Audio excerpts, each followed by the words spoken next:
যিনি আল্লাহর ঘর ভাঙতে চেয়েছিলেন, কিন্তু ভাগ্যের লিখন তাকে বানিয়ে দিল বিশ্বের প্রথম দিকের মুসলিমদের একজন।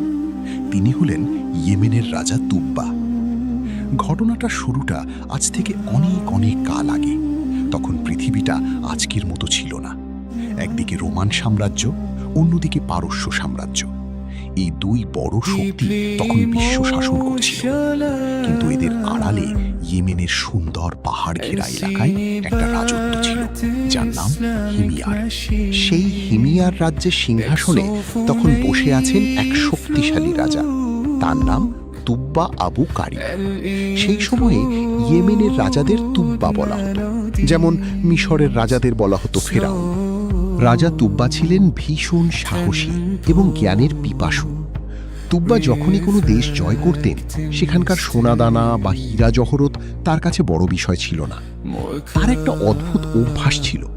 তিনি যেই দেশ জয় করতেন, সেখানকার সবচেয়ে বুদ্ধিমান 10 জন মানুষকে খুঁজে বের করতেন এবং তাদের নিজের দলে নিয়ে নিতেন। এ এক অবিশ্বাস্য ইতিহাস। যুদ্ধ জয়ের পর তিনি সম্পদ না খুঁজে জ্ঞানী মানুষ খুঁজতেন।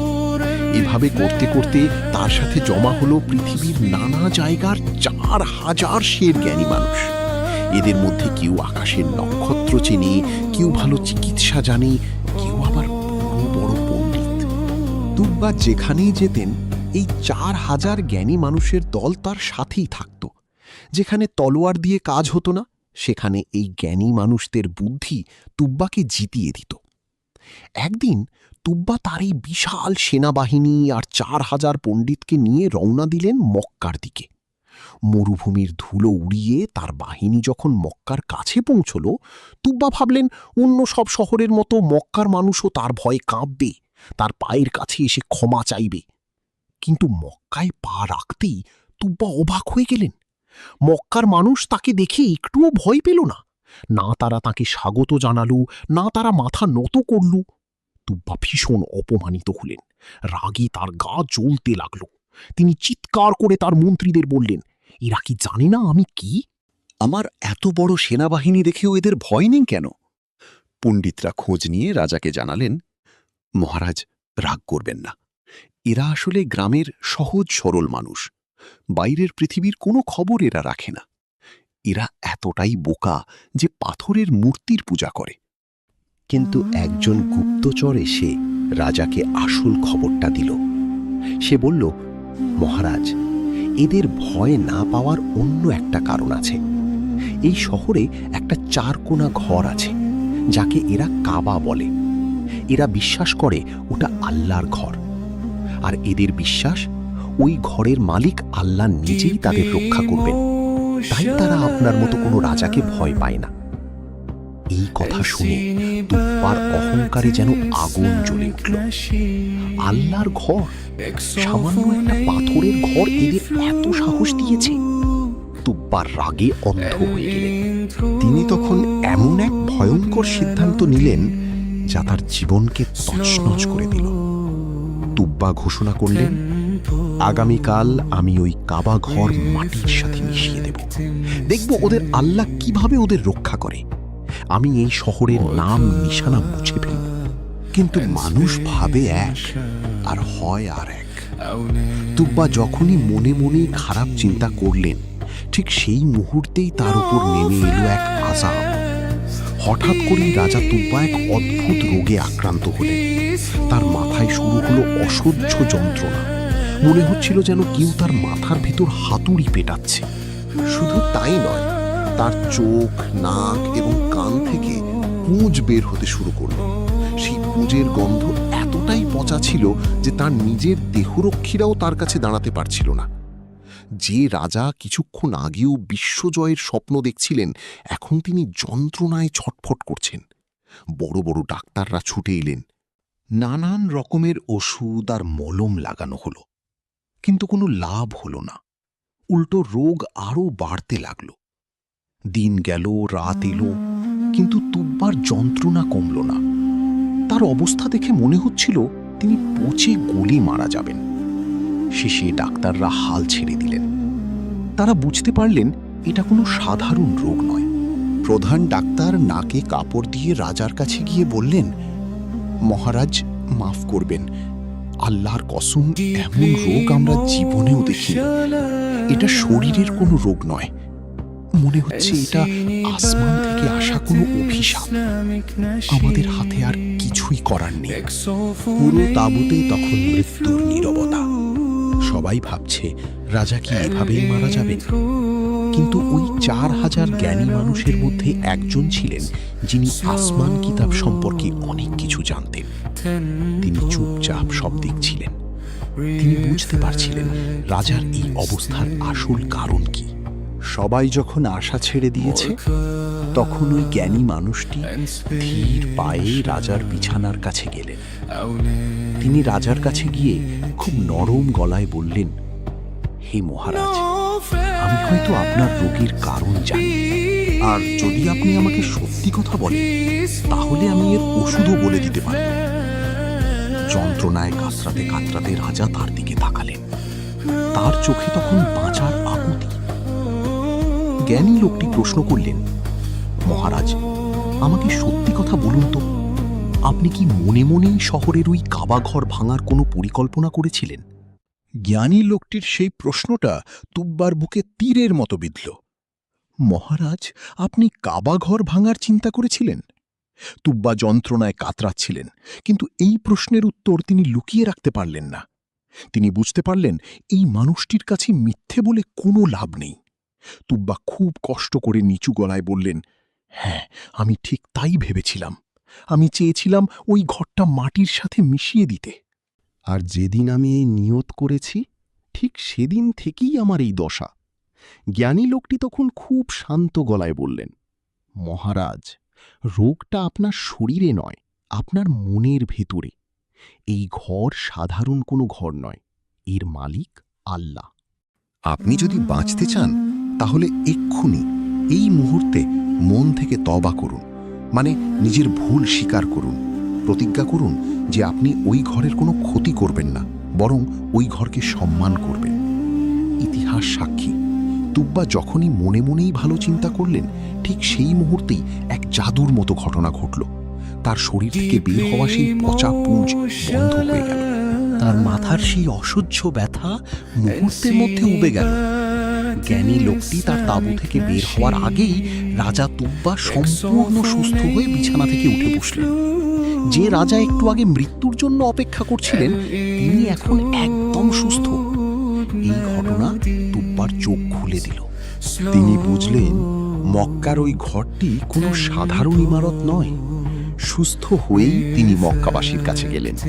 তিনি সেখানে হজ করলেন, পশু কোরবানি দিলেন, এবং তারপর তিনি এমন এক কাজ করলেন যা ইতিহাসে আগে কেউ করেনি। তিনি ইয়েমেন থেকে খুব দামি এক ধরনের কাপড় আনালেন। লাল এবং সাদা রঙের সেই রাজকীয় কাপড় দিয়ে তিনি পুরো কাবা ঘরটিকে ঢেকে দিলেন। এটি ছিল ইতিহাসের প্রথম গিলাফ।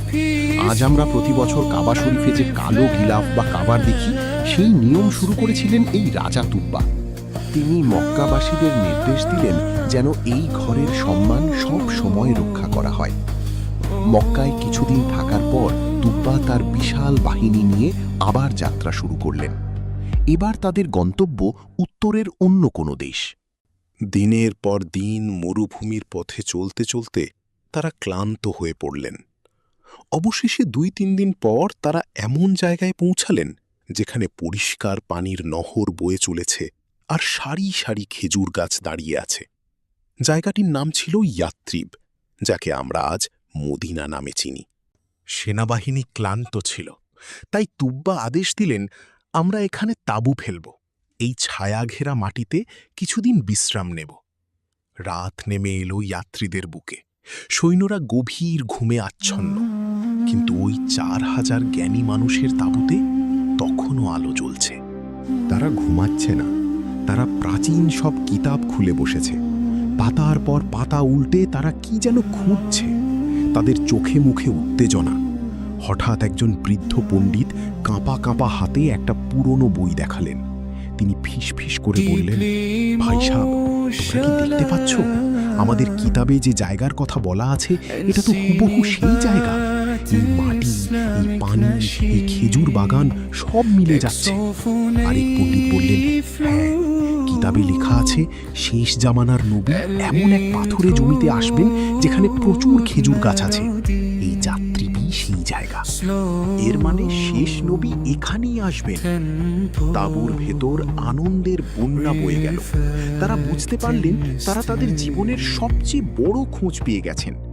তারা সবাই মিলে এক বড় সিদ্ধান্ত নিলেন।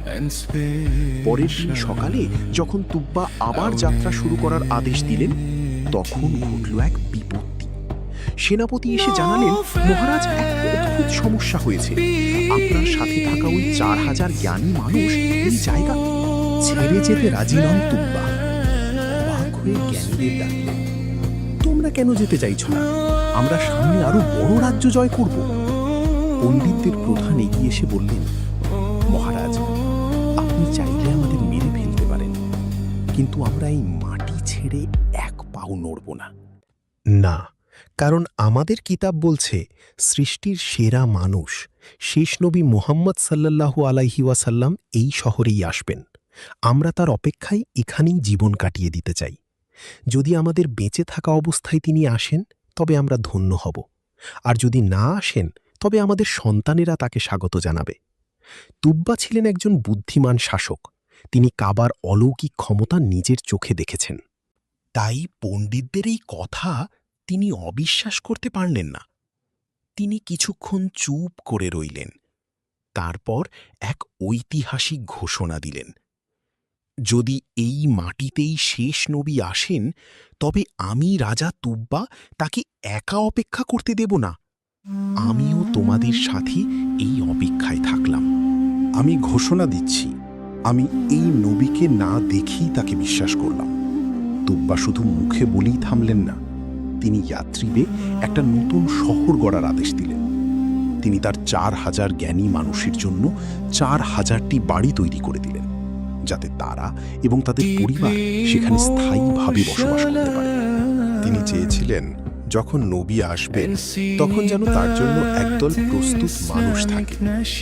1 বছর কেটে গেল। তুব্বা ইয়াত্রিবে থাকলেন, কিন্তু তার তো বিশাল রাজত্ব। তাকে ফিরে যেতে হবে ইয়েমেনে। বিদায় নেওয়ার সময় ঘনিয়ে এলো। তুব্বা জানতেন তিনি হয়তো শেষ নবীকে দেখে যেতে পারবেন না। তাই তিনি এমন এক কাজ করার সিদ্ধান্ত নিলেন যা 400 বছর পরের এক ঘটনার জন্ম দিল। তিনি প্রধান পণ্ডিতকে ডাকলেন, বললেন, শোনো, আমি চলে যাচ্ছি, কিন্তু আমার এই আমানত তোমার কাছে রেখে গেলাম। যদি আমি বেঁচে থাকা অবস্থায় নবী আসেন তবে আমি এসে তার সেবা করব, কিন্তু যদি আমার মৃত্যু হয়ে যায় তবে এই চিঠিটা তুমি তাকে পৌঁছে দিও। আর যদি তুমিও মারা যাও তবে তোমার সন্তানদের বলে যাবে এই চিঠি এক হাত থেকে আরেক হাতে রক্ষা করবে যতক্ষণ না সেই নবী এই শহরে পা রাখেন। তুব্বা সেই পণ্ডিতের হাতে চিঠিটি তুলে দিয়ে বললেন, মনে রেখো, এটা শুধু একটা কাগজের টুকরো নয়, এটা আমার পুরো রাজত্বের চেয়েও দামি।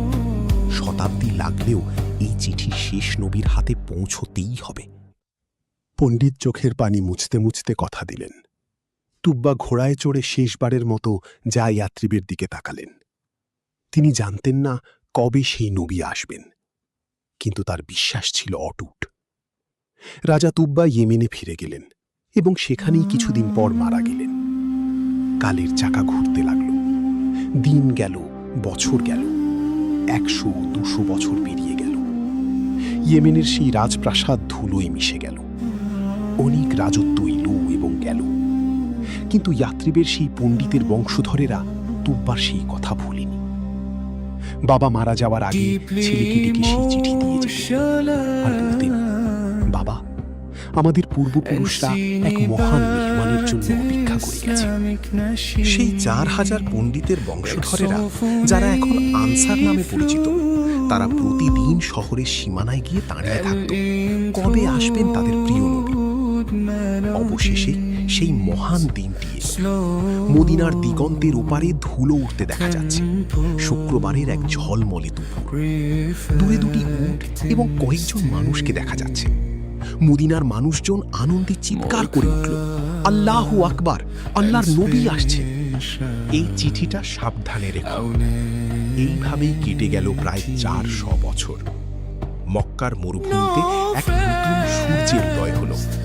হযরত মুহাম্মদ সাল্লাল্লাহু আলাইহি ওয়াসাল্লাম নবুয়ত পেলেন, কিন্তু মক্কার মানুষ তাকে আপন করে নিল না।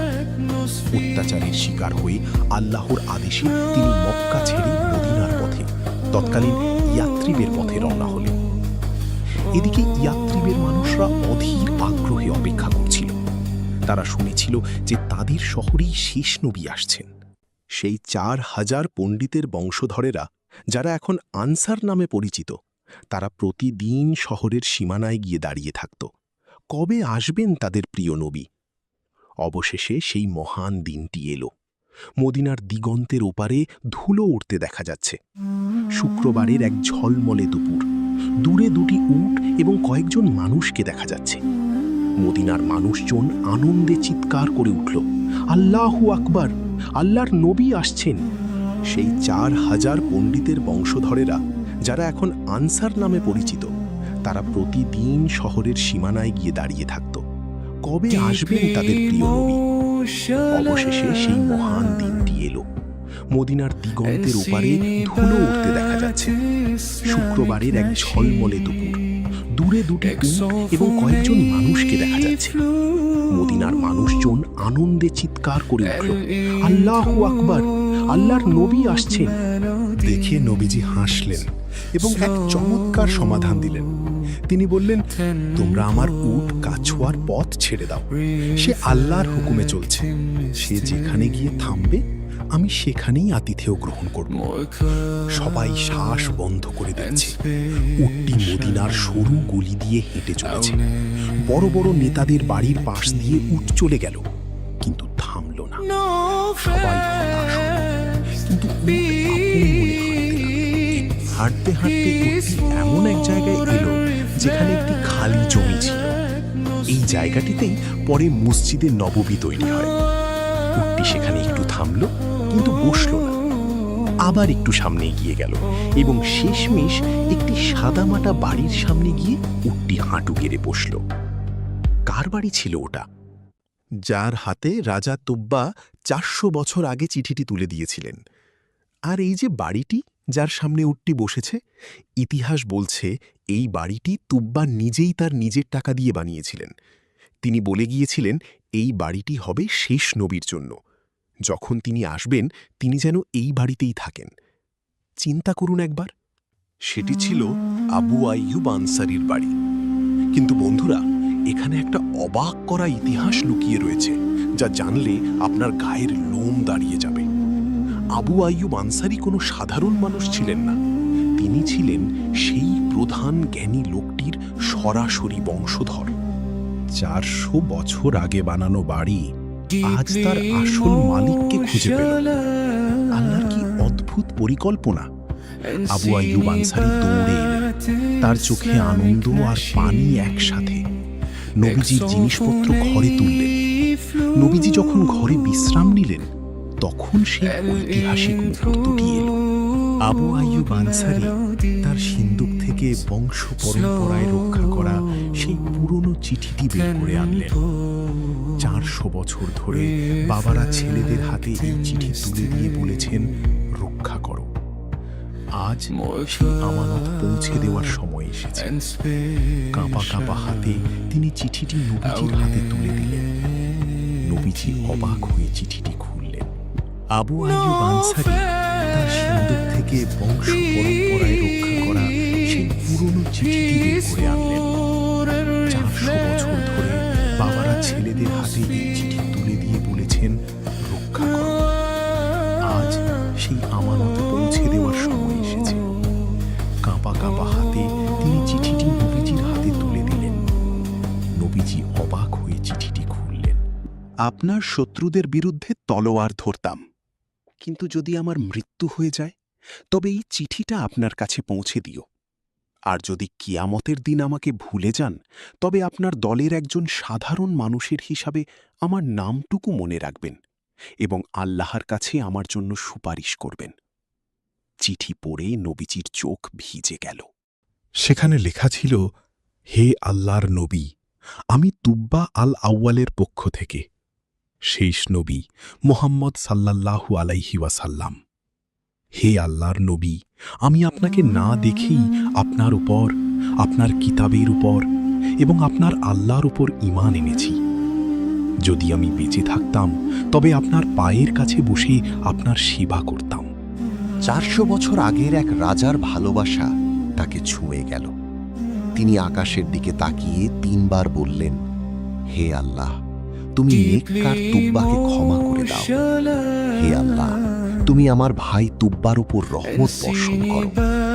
এভাবেই শেষ হল এক দীর্ঘ অপেক্ষা। একজন রাজা যিনি নবীজির জন্মের 4 বছর আগে মারা গেছেন, তিনি শুধু একটি চিঠির মাধ্যমে এবং তার খাঁটি বিশ্বাসের কারণে সাহাবীদের মর্যাদায় পৌঁছে গেলেন। আজও মদিনার প্রতিটি ধূলিকণা, কাবার গিলাফ আর আনসারদের ভালোবাসা আমাদের মনে করিয়ে দেয় সেই সাহসী রাজার গল্প, যিনি না দেখে ভালোবেসেছিলেন আর না জেনে বিশ্বাস করেছিলেন। বন্ধুরা, রাজা তুব্বা আমাদের শিখিয়ে গেছেন, আমরা হয়তো আমাদের কাজের ফলাফল দেখে যেতে পারবো না, কিন্তু আমরা যদি ভবিষ্যতের জন্য ভালো কিছু রেখে যাই তাহলে আল্লাহ সেটা বৃথা যেতে দেন না। তুব্বা তার ভবিষ্যৎ প্রজন্মের জন্য ভালোবাসা আর ঈমান রেখে গিয়েছিলেন, যা 400 বছর পর সফল হয়েছে। আসুন আমরাও আমাদের কাজের মাধ্যমে এমন কিছু রেখে যাই যা মৃত্যুর পরেও মানুষের উপকারে আসবে।